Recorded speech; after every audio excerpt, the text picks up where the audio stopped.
যে শুনানি, সেই শুনানি শুরু হয়ে গেছে, অর্থাৎ সুপ্রিম কোর্টে এসআইআর মামলার শুনানি শুরু। জুডিশিয়াল অফিসারদের নিয়ে প্রশ্ন তুললে মেনে নেওয়া হবে না, মন্তব্য করেছেন প্রধান বিচারপতি। কোন সাহসে বিচার বিভাগীয় আধিকারিকদের নিয়ে প্রশ্ন তোলা হচ্ছে, সবাইকে ওয়ার্নিং করে দেওয়া হচ্ছে, সবাইকে ওয়ার্ন করে দেওয়া হচ্ছে, এটাই বলছেন তিনি।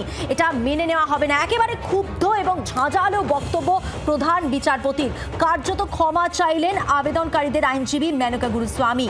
প্রায় 40 লক্ষ ম্যাপড ভোটারদের বিবেচনাধীন তালিকায় রাখা হয়েছে, তারা আগে ভোট দিয়েছেন, সওয়াল মেনকা গুরুস্বামী। আর এই সওয়াল জবাবেই কি পর্যবেক্ষণ বিচারপতির, কতটা বিরক্ত তিনি, তার বক্তব্যেই স্পষ্ট। আরো বিস্তারিত জানাচ্ছেন টেলিফোন লাইনে রয়েছেন প্রতিনিধি অর্ণবাংশু নিয়োগী। অর্ণবাংশু, মধুমন্ত্রী, সেটা হচ্ছে আজকে সুপ্রিম কোর্ট শুরু থেকেই কিন্তু বিরক্তি প্রকাশ করেছে, কারণ দেখা যাচ্ছে যে রাজ্যের হয়ে মেনকা গুরুস্বামী যখন তিনি বলছেন, সেই সময়তে বিচারপতি বলছেন যে এর মধ্যে একটি অন্তর্বর্তীকালীন একটি আবেদন এসছে, যেটা কিন্তু জুডিশিয়াল অফিসারদের দিকে উদ্দেশ্য করা হচ্ছে, এবং মেনকা গুরুস্বামী বলেন সেই আবেদন আমাদের নয়। কিন্তু বেঞ্চ স্পষ্ট করে বলেছে আপনার বক্তব্য এবং অ্যাপ্লিকেশনের বক্তব্যের মধ্যে মিল পাচ্ছি, কিন্তু আমি সবাইকে ওয়ার্নিং করছি যে এটাই যে জুডিশিয়াল অফিসারদের দিকে প্রশ্ন তুলবেন না, কারণ তারা কিন্তু আমাদের নির্দেশেই কাজ করছে এবং তারা চেষ্টা করছে যদি কোনো ন্যায্য ভোটার বাদ যায় তাহলে বলবেন, ন্যায্য ভোটাররা বাদ যাতে না যায় সেই কারণে কিন্তু জুডিশিয়াল অফিসারদের অ্যাপয়েন্ট করা হয়েছে, তাদের তথ্য থেকে তাদেরকে ইনক্লুড করা হবে। সুতরাং সময় দিন।